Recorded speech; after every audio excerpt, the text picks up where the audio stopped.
lens here, and I got this guy, and I got the screen. So I just want to see how this kind of works out. We've got a bunch of different things here. So if you guys aren't familiar with my channel, I make music content for producers to learn how to produce, and I just put out all that stuff for you guys to see. I open my sessions and let you see what's happening under the hood. In this video, we're going to talk about my track that I did with Round Robin, and it is actually called Rescue Me. If you guys haven't heard it already, check it out over there. But anyway, we are going to, or I don't think I could do that. Maybe it won't link out, but check it out in the description below. It is on Spotify, Apple Music, all that stuff. You guys can hear it there. So let's actually get into this session. We're going to talk a little bit about the guitars and how I made the guitars for the track, and then we'll go into the arrangement and the bass and break it down just like we do the other ones on the channel. If you guys aren't subscribed already, go ahead and subscribe and hit the bell button so that you can be notified, you know, when I put out a new song or a new video, whatever. So let's check this guitar out. So I played this guitar on a pretty cheap Fender, or actually it's a Squier Telecaster Affinity. So it's like the cheapest Tele you can get. If you think that you need expensive guitars, expensive instruments, gear, all that stuff to get a good sound, not true. You just need to know how to use it. Okay, so now, that being said, I did actually upgrade the pickups in that guitar. So anyway, so let's talk about this guitar. So first of all, the lead line's really simple. It's only 2 notes. I would play it for you, but I think it's better if I don't. So it's really simple. I forgot the key of the song because I made it a couple of months ago, but let's actually jump into what we're going on here. We have the guitar rig, right? So the guitar rig, I have this almost clean preset on here. And this is just to get that tone, because honestly, without it, it doesn't... That's what it sounds like without it. Kind of funny, right? It's not that great. But anyway, so that's what it sounds like without it. So what we're going to do is actually add this guitar in there and see what it sounds like. Kind of makes it fatter, brings up the low end a bit, distorts the crap out of it, right? Adds this citrus cab, and then I have the mic positioning here. I think this is stock, I don't remember. But you have a choice to choose where the mic positioning is on the actual speaker cone. Now, what that does is allows you to have kind of like, you're kind of mixing before you're mixing, if that makes any sense. You're EQing before you put an EQ on the track. So the middle of the cone here, if you look at it, the middle of the cone is going to be brighter, a little shrill, I said shrin, what is that? A little shrill and thinner. And as you go towards the outside, it's going to get a darker sound, a little bit duller. So I have it on the outside just to kind of, because the guitar already sounds really thin, so we don't want to mess with that. Anyway, so I made it a little bit darker, a little bit fuller. And then I also have, this is part of the preset, so I may have not even changed the preset. That's with it, that's without it. So guitar rig is one of my favorite things to use. I don't have any amps here or cabs, so guitar rig is one of those things that I definitely use on my guitars and sometimes my synths. Next, I have the Pro Q3. To kind of give it that telephone effect, I picked this up from Millennium. He does it to a lot of his tracks, in his music. So we're cutting out a lot of that top end frequencies. Now, I knew that there was going to be vocal in this track. I knew that, and I wanted to make sure that I was making space for it. One of the big things in the masterclass we talk about is when the vocal's in the track, it needs to be the king or the queen, however you want to see it. So it needs to be the star of the track. The next, I have a Valhalla Room. That's really what's giving it that kind of like air dreamy sound.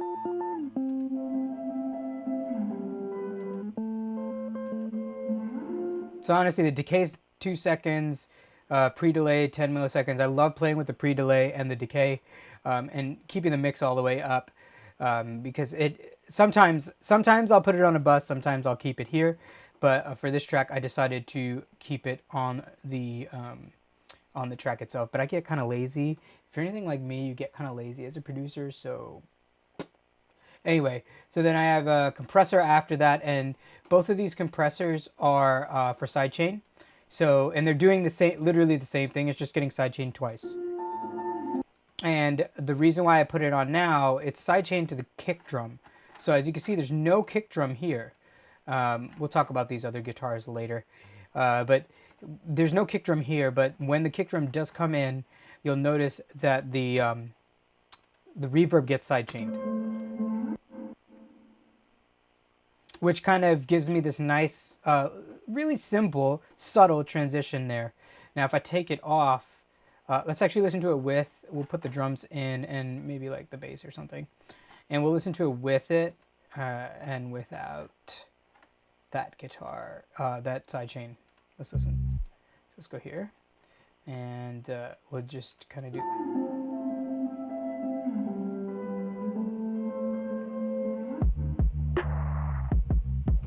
So everything is sidechained. So when that reverb sidechains, it makes that section kind of hit a little bit harder when the vocals come back in and all that stuff. So let's listen to it. This is without it. Without it. I took the sidechain off.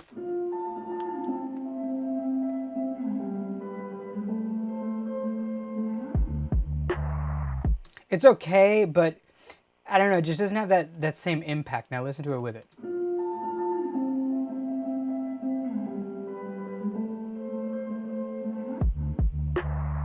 There's just that little bit of pumping that's going on that's kind of like guiding the listener to the next section. One of the big things about arrangement is suggesting different sections in earlier sections and kind of making each section kind of flow together seamlessly.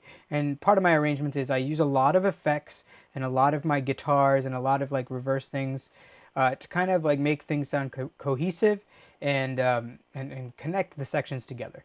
So obviously next now we have everything in the orange here is a guitar. We've got these guitars, which is the main loop with a sidechain on it.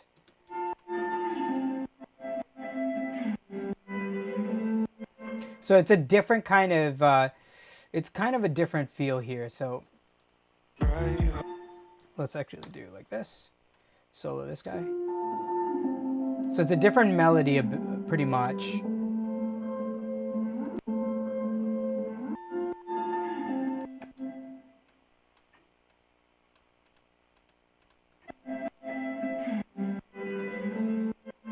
So now let's listen to both of these guitars. So there's two guitars here, as you can see, and one is panned a little bit to the left, one is panned a little bit to the right. That's intentional, that's on purpose. I wanted this section to be a little bit bigger than the last section. So the reason for doing two takes, and these are two different takes, you can see the audio form looks different. The reason for doing that is it actually creates this chorusing effect that makes your guitars sound wider, they make them sound better. So if you want to do that, if you want wide guitars and wide synths, whatever stacks, you want to do that, especially with your vocals, background vocals, that kind of thing. In electronic music, you don't have to pan so much, but you know, like it's just one of those things it's a technique that helps you kind of create space for the vocal and also make sure that the track kind of has a little bit of life and dynamic to it. So, okay, so the next thing is, let's jump into here. And let's listen to what these lines are doing. So on the left, I have this. So it's a different line than the intro.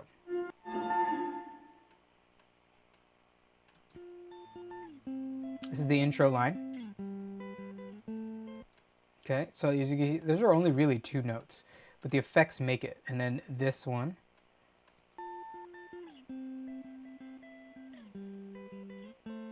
So it's the same kind of progression, but instead of starting low, it started kind of high and kind of played it a little bit different, added a little more rhythm. And it adds kind of movement to the ear and the frequency spectrum as well. Now, as we get into the build section of this track for the guitars, what they're doing is playing chords, and I reverse those chords as well as have them play forwards as well. So let's listen to this.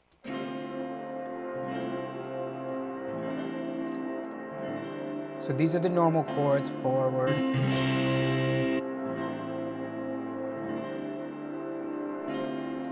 So now they may sound a little crazy by themselves, but if you listen to them. 'Cause when I hurt yourself and the misread, there's signs that you were giving me.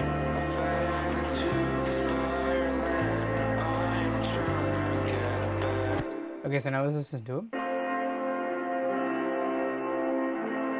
You notice there's a lot of reverb. So it's literally the chords, the chord progression of the song. I don't remember the numbers. Don't hate me for that. I don't remember the numbers. The way that I wrote them, I honestly don't remember.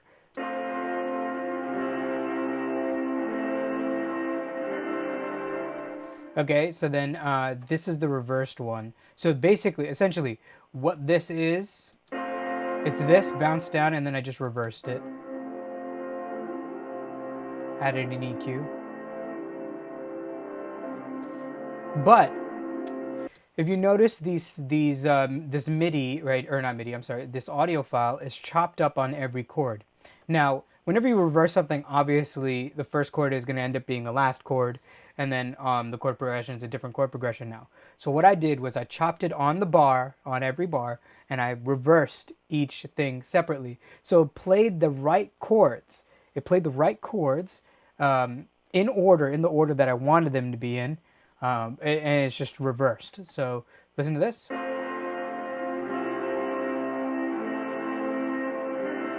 Right, and then now listen to this.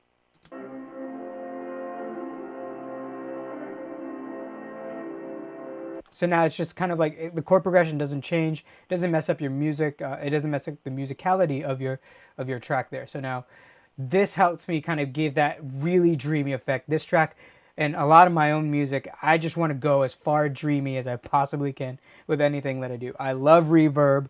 I love reverb. So we're just, you know, like that's just where we're trying to go, trying to catch them vibes. So it also adds a really cool dynamic because there's a panning going on as well. As you can see, there's panning left and right on there going on. So it's just this really interesting dynamic, moving, breathing kind of thing that's going on. So that's kind of the guitars here. And let's actually listen to the guitars in the drop. It's very simple. This is my drop right here, it's the hook of the song. And it's really, I wanted to go stripped back drums, kind of a cool like islandy kind of synth, and some bass, and just a really dope like hip hop influenced drum beat. So I'll break down the drums and the bass in another video, but I want to show these guys right here. So this. Now this is another melody that I really loved and I wanted to keep it.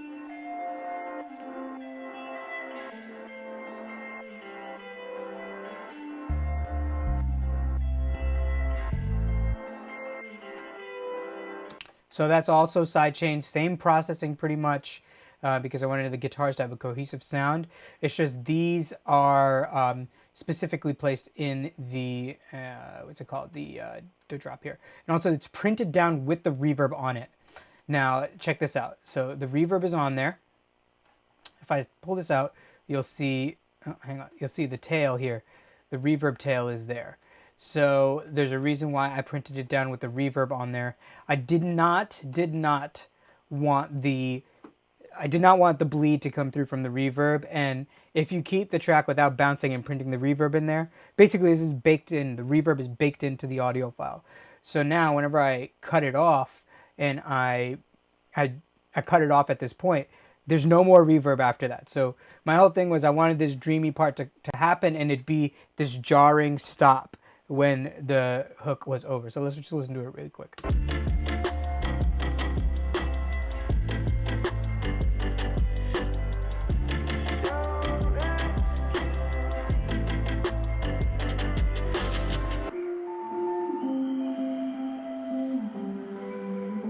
So I didn't want any of this bleed from the reverb to go through. I wanted to maintain this kind of cut. See how everything just kind of just drops off really quickly, and then it drops off into this background noise, and this guitar as well that comes in, and the effects that I have going on there. So that is the guitars for this track called Rescue Me, and I am so pumped about this song. I want you guys to listen to it. Check it out, save it, share it with a friend, put the heart on it, just anything that you guys do with this track as far as listening and sending it to people, it helps so much. So I'm pumped. In the next video, we are going to talk about the drums and the bass. And then we're going to do another video where we talk about just like the synths and the lead parts in the drop. And then at the end, we will talk about the vocals and the rest of the track and the arrangement. So I'm pumped. This is going to come out this week. I'm so pumped. Anyway, if you guys haven't already, on my Instagram, I'm giving away 2 microphones. Check out my Instagram. I'm giving them away for free.